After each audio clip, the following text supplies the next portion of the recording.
Halo guys, kembali lagi bersama Davis. Pada kesempatan kali ini kita akan mempelajari tentang fisika di kelas 10-nya. Materi kita pertama itu tentang hakikat fisika ya. Dalam bahasa Indonesia, hakikat itu adalah dasarnya ya. Nah, tapi pengertian fisika ya, fisika itu adalah saya, fisika itu adalah kita. Misalnya kalau kalian ada lampu, ya, kalian ada lampu itu ada fisikanya. Saya makan itu ada fisikanya ya. Terus kalian mendengar suara petir itu guntur itu ada fisikanya ya. Hujan itu ada fisikanya. Semuanya fisika ya. Nah, tapi pengertian fisika secara ilmiah ya, itu adalah suatu ilmu pengetahuan yang di dalamnya mempelajari tentang sifat dan fenomena alam atau gejala alam serta seluruh interaksi yang ada di dalamnya. Yang saya sebutkan tadi itu ini interaksi ya. Interaksi antara alam dan kita ya, seperti itu ya. Benda juga. Nah, hakikat fisika itu dirincikan ya, itu menjadi ada 3 bagian. Ya. Fisika itu sebagai suatu kumpulan pengetahuan. Fisika sebagai cara penyelidikan dan cara berpikir ya. Nah, kalau pengetahuan itu misalnya kayak gini. Karena tadi ada kata interaksi kita dengan alam ya.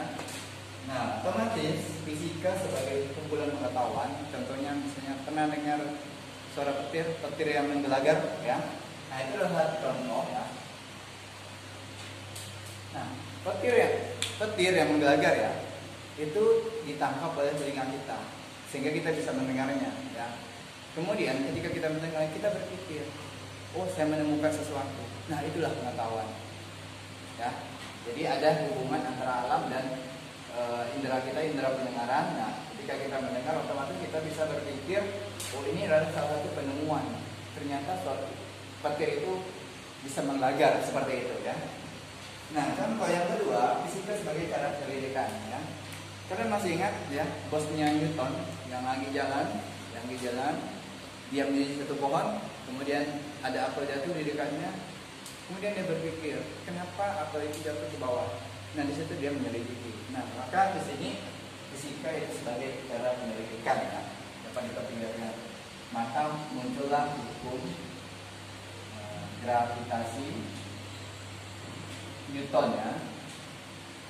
Nah, dia nyelidiki kok bisa aku terjatuh ke bawah, ternyata dia temukan akibat dari gravitasi bumi yang membuat benda yang jatuh menuju ke pusat bumi ya, seperti itu ya. Nah, fisika sebagai cara berpikir ya. Modern ini otomatis orang berusaha membuat suatu produk, khususnya dalam produk fisika ya, tanda kutip ya, itu untuk memudahkan seseorang untuk bekerja dalam kehidupannya. Contohnya misalnya gerobak ya, itu kan proses transisi yang dulu mungkin diangkat, sekarang udah ada gerobak bisa dibawa seperti itu ya. Nah, itu diperlukan ide dan kreativitas ya, maka dikatakan fisika itu sebagai cara berpikir ya, seperti itu ya. Nah, kemudian hubungan fisika dengan ilmu yang lain sebenarnya banyak ya. Tapi di sini saya ambil kedokteran aja ya. Itu ada salah satu alat yang digunakan itu adalah MRI, yaitu magnetic resonance imaging ya. Itu menggunakan prinsip kemagnetan. Kemudian ada CT scan, itu menggunakan prinsip radiasi sinar X ya. Nah, berikutnya kita akan menunjukkan dengan peran fisika dalam kehidupan sehari-hari ya. Ada contohnya itu ada telekomunikasi, transportasi, peralatan rumah tangga, peralatan kesehatan ya. Kalau komunikasi ini kan ada telepon ya, kabel, ada telepon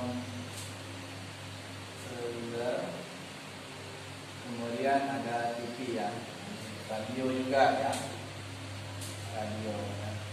Nah, misalnya kalau yang kabel ya, telepon rumah tuh, biasanya kan kita bisa berkomunikasi itu ada gelombang suara ya, yang kita ucapkan itu diubah menjadi sinyal listrik ya, melewati kabel ya, kemudian nyampailah ke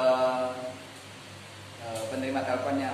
Nah, penerima telepon ini sinyal listriknya diubah menjadi sinyal suara ya, itu lewat mikrofon. Jadi seperti itu ya. Jadi timbal balik seperti itu. Nah, kalau yang transportasi ini sebenarnya banyak juga ya. Yang paling dekat dengan kita adalah supir motor ya. Ini yang paling dekat sekali. Ini menggunakan biasanya cermin datar dan cermin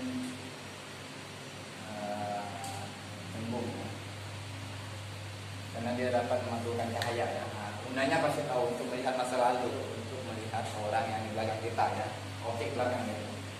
Nah, peralatan rumah tangga ini banyak sekali sebenarnya ya. Nah, ini yang tahu lah kalian, kipas angin. Nah, ini banyak sekali ya. Terus kompor listrik misalnya ya. Ini banyak sekali sebenarnya. Kemudian kulkas, kemudian mesin cuci ya, banyak lah pokoknya ya, banyak sekali. Nah, kalau yang peralatan kesehatan ini biasanya yang paling terkenal itu radiasi. Ini kan seperti contohnya itu radioterapi. Nah, pancarannya itu dapat mendeteksi tubuh dengan akurat dan sangat bermanfaat untuk studi metabolisme ya. Nah, serta teknik pelancakan dan penataan organ tubuh kita itu tanpa melakukan pembedahan ya, seperti itu ya. Baik, berikutnya kita akan melanjutkan dengan metode ilmiah dan keselamatan kerja di laboratorium ya. Metode ilmiah itu adalah merupakan langkah atau tahap ya, langkah atau tahap kalian sudah tahu yang teratur dan sistematis yang digunakan dalam memecahkan suatu masalah ilmiah ya. Nah, di sini ada kata langkah dan tahap, ada kata sistematis, ada 3 poin yang mendukung pengertian dari metode ilmiah. Maksudnya apa? Langkah-langkahnya harus terurut, tidak boleh acak. Kayak contoh kalau kita makan nih, harus ada nasi dulu, harus ada sayurnya, baru kita makan lewat mulut, nanti cerna di lambung, ya nanti untuk pertumbuhan kita sebagiannya akan dibuang. Nah, seperti itu ya, itu tahap-tahapnya. Jadi tidak boleh kebalik ya. Nah, ada 6 langkah metode ilmiah. Yang pertama merumuskan masalah, yang kedua menyusun hipotesis, yang ketiga membuat rancangan penelitian, kemudian melakukan penelitian, mengolah data dan menarik kesimpulan ya. Contoh yang dimaksud dengan merumuskan masalah ya, merumuskan masalah misalnya begini, kalian tuh malas yang kursi gitu ya, kursi kayu ya, kursi kayu ya, kayu itu dengan cara mengangkatnya. Nah, akhirnya kalian membuat satu tugas sementara atau khusus bagaimana kursi kayu itu saya kasih roda ya, saya kasih roda. Nah, apakah saya harus memindahkan kursi itu dengan cara diangkat juga atau enggak ya? Kemudian kalian membuat rancangan penelitian. Nah, ketika kalian membuat rancangan penelitian, nah, ini ada populasi sampel variabel penelitian. Nah, kalau populasi itu kan himpunan objek yang kita amati. Nah, ya, yang kita amati. Kalau ini bagian dari himpunan yang akan kita amati, itu berupa karakteristiknya. Misalnya kalau populasinya ada 100 orang manusia laki-laki, nah diambil kita misalnya 20 orang gitu. 20 orang itu termasuk sampel gitu ya. Nah, pada penelitian itu terbagi menjadi 3, ada bebas ya, terus kontrol, kemudian ada terikat ya. Nah, kalau bebas berarti diubah-ubah ya, diubah ya variabelnya gitu ya. Kalau kontrol berarti dibuat tetap ya, tidak dikacau ya. Kalau terikat itu berarti dipengaruhi ya, variabel bebas berarti ini terikat berarti mengalami perubahan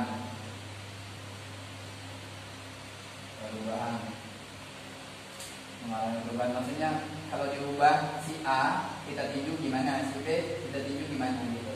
Nah, itu terikat, maksudnya mengalami perubahan itu tergantung dari variabel bebasnya ya. Seperti itu ya. Kemudian ini membuat rancangan penelitian ya. Kalau penelitian kan kayak gini, misalnya contoh ada A, ini O, A ya. Kemudian ini A, ini strip, tidak ada ya, ini A. Nah, ini saya contohkan, ini tadi kursi yang saya kasih roda, ini yang tak perlu dikasih roda. Artinya dibuat tetap gitu, tidak ada perubahan sama sekali. Kita buat kursinya tetap gitu, tetap pakai kayu kayak gitu. Nah, ketika kita perlakukan dengan membuat pasang roda gimana gitu? Apakah kita memindahkan kursinya hanya mengangkat saja atau ada cara yang lain seperti itu ya? Nah, kemudian melakukan penelitian. Nah, ketika kita melakukan penelitian, ada yang namanya data kualitatif ya. Nah, ini data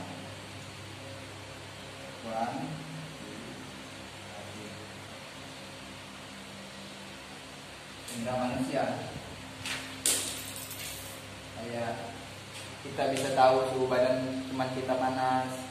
Nah itu data kualitatif gitu ya. Nah, kalau yang kuantitatif ini berarti berupa angka. Misalnya kita tahu badan suhu teman kita panas, kita ukur pakai ini termometer badan tuh yang diketek tuh.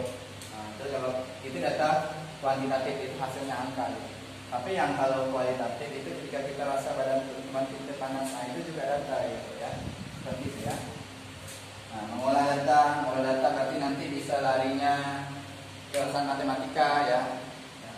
Kita membuat menarik kesimpulan ya. Nah, menarik kesimpulan ternyata kalau saya pakai kursi tadi ya, kalau saya pakai layar tambah roda otomatis pindahkan kursinya tidak harus diangkat aja, rupanya didorong bisa gitu ya, seperti itu ya. Yang berikutnya itu keselamatan kerja di laboratorium ya. Ini prosedur-prosedur yang harus kita ikuti ya. Pertama, cara laboratorium yang baik ya. Jadi tata ruangannya harus ada ventilasinya ya. Terus tata letak juga dipengaruhi, misalnya kayak zat yang tidak boleh dicampur itu di mana letaknya ya. Jadi tata letak itu wajib kita perhitungkan gitu ya. Kemudian tata tertib keselamatan kerja. Jadi sebuah lab itu punya tata tertibnya dan harus kita ikuti gitu ya. Misalnya alat keselamatan kerja ya. Nah, misalnya biasa ada tabung untuk pemadam kebakaran ya. Kemudian ada juga P3K ya. Selanjutnya simbol. Biasanya di lab itu juga ada simbol-simbol ya, yang menandakan misalnya kayak tanda kebakaran, terus zat beracun, jadi seperti itu ya.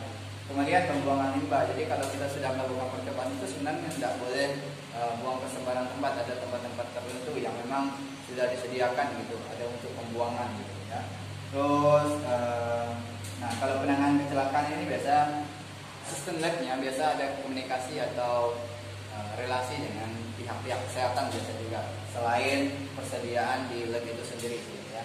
Jadi prosedur-prosedur keselamatan kerja ini harus diperhitungkan, harus digunakan ketika kita dalam sebuah lab agar menjaga keamanan kita sendiri ya. Seperti ya sebenarnya tentang metode ilmiah atau keselamatan kerja di lab ini itu nanti akan kalian dapatkan di kuliah ya.